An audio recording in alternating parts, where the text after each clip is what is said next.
నమస్తే. డి న్యూస్కి స్వాగతం. ఈనాటి వార్తల్లోని ముఖ్య అంశాలు. రాష్ట్ర ముఖ్యమంత్రి గారి దృష్టికి తీసుకొని పోతాం.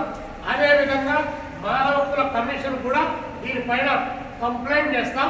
ఆ స్కూల్ యొక్క గుర్తింపును రద్దు చేయాలి. అదేవిధంగా తక్షణం రమణారెడ్డి గారు ఎక్కడున్నారో, ఏ తలుపులో దాక్కున్నారో రమణారెడ్డి గారు, చైతన్యరెడ్డి గారు, బాబ్జీ, అందులో టీచర్లుగా ఉన్నటువంటి ఇద్దరు మహిళా టీచర్ ఆర్ రిలేషన్ బంధువులు సంబంధించిన వాళ్ళని వెలికి తీసి అరెస్ట్ చేయాలని చెప్పి మేము డిమాండ్ చేస్తా ఉన్నాం.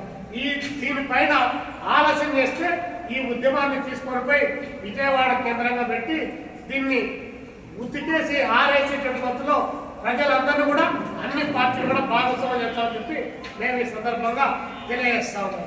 అంటే డబ్బులు ఉన్నట్టు వాళ్ళకు చట్టాలు చుట్టాలుగా మారుతాయా? అంటే పేదవాళ్ళు కాబట్టి రోజువారీ కూలికి పోతారు కాబట్టి కూలోడికి న్యాయం దక్కడానికి అవకాశం లేదా? కొడుకు చచ్చిపోయి కొడుకును చంపేసినటువంటి బాధలో ఉంటే మళ్ళీ వాళ్ళపైన తిరిగి కేసులు పెట్టాలని చెప్పి ఎలా డిమాండ్ చేస్తారండి? మీకు అసలు మీకు బడ్జెట్ డిమాండ్ చేస్తారా? పోలీసులు ఎట్లా మాట్లాడతారండి? బాధితుల పక్షాన నిలబడాల్సినటువంటి పోలీసులు మరి ఇంత దారుణంగా బరితెగిస్తే అసలు చట్టం ఉందా, బ్రతికిందా, చచ్చిపోయిందా?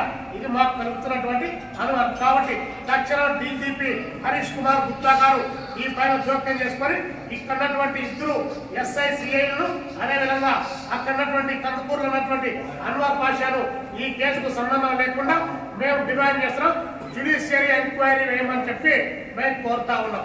అట్లయితేనే న్యాయం జరుగుతుంది. కాబట్టి దీనికి ప్రభుత్వం సిద్ధం కావాలని చెప్పి కూడా మేము డిమాండ్ చేస్తూ ప్రభుత్వం వైపు నుంచి కనీసం కొడుకును పోగొట్టుకున్నటువంటి బాధలో ఉన్నటువంటి మీరు కాబట్టి వారికి కనీసం 50 లక్షల రూపాయలు ఎక్స్ గ్రేసియా ప్రకటించమని చెప్పి కూడా మేము ప్రభుత్వాన్ని డిమాండ్ చేస్తాం. పైగా ఇక్కడ